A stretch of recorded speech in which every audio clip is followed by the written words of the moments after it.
2018 Kia Niro plug-in hybrid. The idea is simple: plug it in when you can, and your visits to the pump will become less frequent. That's probably the way plug-in hybrids like the Kia Niro should be pitched to car buyers. As much as regulators and policymakers revere PHEVs and see them as an important step on the way to electric mobility, the reality is that too often the format can involve glaring compromises: excess weight, sluggish performance, and higher cost, all for the sake of the occasional delivery of a few miles of electric driving. The best plug-in hybrids sell themselves on low running costs and not overcomplicating things, and that's exactly what Kia has done with this Niro. The carmaker has managed to fit an 8.9 kWh battery under the back seat without encroaching on seating or cargo space. There's a 3.3 kW onboard charger capable of providing a full charge in about 2.5 hours with a common level 2 commercial charger, or about 9 hours with a 120-volt wall socket. Compared with the regular, non-plug-in Niro hybrid, the PHEV also has upgraded power electronics and a stronger electric motor good for 60 horsepower versus 43. Total output remains 139 horsepower and 195 lb-ft, but there's enough electrified muscle to reach 75 miles per hour in EV mode. As in the Niro hybrid, an Atkinson cycle 1.6-liter inline-4 achieves a claimed 40% thermal efficiency. It's connected to a 6-speed dual-clutch automatic gearbox, with the electric motor connecting to the transmission at its input. A third clutch can connect or disconnect the engine as necessary. The Niro may look like a crossover SUV, but it's front-wheel drive only. The Niro plug-in hybrid is quicker to 60 miles per hour than the regular hybrid, according to Kia, as the powertrain improvements more than offset the stated weight gain of 163 to 285 pounds. Its hybrid mode EPA estimates drop by about 3 mpg overall versus the hybrid to 46 mpg combined, 48 city, and 44 highway, compared with the 50/52/49 mpg ratings for the most efficient versions of the regular hybrid. In its most luxurious trim, the regular hybrid is rated lower than the plug-in, at 43/46/40 mpg combined/city/highway. The EPA claims a total range of 560 miles for the plug-in Niro when it has a full gas tank and a full charge. With sufficient battery charge and when operating as an EV, this Niro is EPA rated at 105 mpge combined and can travel 26 miles when powered purely by electricity, but good luck getting that far without having the engine fire up. Press too far into the accelerator and the gasoline engine starts. Click the shift lever into sport mode, and the engine starts.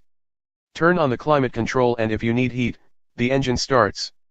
That leads to another point: you won't find as many of the overtures to all-weather electric driving here as you do in the Toyota Prius Prime, with its heat pump system, or the Chevrolet Volt, with its resistive heating. Nor can the Niro plug-in hybrid precondition the cabin when the car is plugged in. Plug it in when you can. Our first drive opportunity took place in California, the state slated as the initial sales focus for the model, although it will be available for order throughout the United States, where Kia started us out with a full tank of gasoline but not a full charge, a move that we took as a not-so-subtle statement about how the brand sees this model. On a 498-mile, meandering route from Costa Mesa, California, to San Francisco, we did one recharge at our overnight stop in Paso Robles, which fully topped off the battery. We also plugged in the car briefly at other various stops whenever we easily could do so, about 10 minutes at a time in several instances. Over those many small recharges, we added the equivalent of nearly another full charge and finished the drive with a trip computer indicated 51 mpg. We didn't have to refill the 11.4-gallon gas tank. At the end of the drive there was an indicated 44 miles of gasoline range remaining. The driver can select between electric and hybrid modes to tap into the electric driving immediately or to save it for later. Following our one full charge, we covered 24 miles on battery power alone, with the climate control off but the heated seats and steering wheel on, before the system switched back to hybrid mode.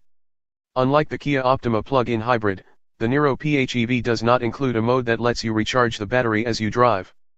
The Niro plug-in hybrid doesn't sacrifice any livability for its additional electrons. Kia smartly pushed the step floor just a bit forward of the lower backseat cushion to accommodate the larger battery pack under the floor, something that few backseat occupants would likely ever notice. It has exactly the same hip point for the seat, the same seat cushion, and the same nearly flat seat folding capability as the hybrid. The only difference is that the fuel tank is a half-gallon smaller. Just as with the Niro hybrids we've tested, we felt instantly at ease with this vehicle's slightly elevated seating position, which lands it somewhere between a car and a crossover. It's high enough to make ingress and egress easy, yet not so high that cornering feels awkward. The suspension soaks up bad pavement with decent wheel control and is actually better than in Kia's other small cars, less harsh than the Forte, less buoyant than the Soul. Although there's a lot of body roll, the low rolling resistance tires further discourage you from becoming too exuberant. There are a few points that could stand improvement in the Niro. The front seats are on the short side. We couldn't dial up as much regenerative braking as we wanted for long descents down mountain grades. And just as with the Niro hybrid, we encountered occasional awkward drivability hiccups, the consequence of a hybrid system that relies on a single large electric motor to be the go-to for both electric propulsion and regenerative braking, and thus the system is always guessing, sometimes wrongly, what you're going to do next. The Volt and the Prius Prime both offer modes that, mostly, lock out the gasoline engine for electric driving, but when the battery is exhausted on those cars the experience becomes less pleasant due to a detached, droning engine soundtrack. The hybrid system in the Niro doesn't reward subtlety in a driver's inputs, but it has a connection between engine and road that most hybrids are missing. Models and money. The Niro plug-in hybrid will be offered in LX, X, and X Premium trims. Base LX models include a power driver's seat, dual-zone automatic climate control, lane keeping assist, adaptive cruise control, and a 7.0-inch touchscreen infotainment interface with Android Auto and Apple CarPlay connectivity. X models add blind spot detection and rear cross-traffic alert, plus upgraded upholstery and heated front seats. The top X Premium, which is what we drove, gets a 7.0-inch display panel in the gauge cluster, adding a tachometer display for sport mode plus leather seats, ventilated front seats, a heated steering wheel, a Harman/Kardon audio system, a wireless phone charger, and an 8.0-inch center touchscreen with navigation. Pricing ranges from $28,840 for the base car, climbs to $32,440 for the X, and tops out at $35,440 for the X Premium. While the base price for the Niro hybrid is $24,180, factor in the $4,543 federal tax credit for the plug-in and the difference in price between the two all but disappears, and that's before any additional state incentives that could make the plug-in effectively cheaper. It's the inherent practicality and value that sells us on the Niro. It's no wonder the hybrid has outsold the closely related Hyundai Ioniq by nearly 2.5 to 1 in the US to date and is gaining on the Prius.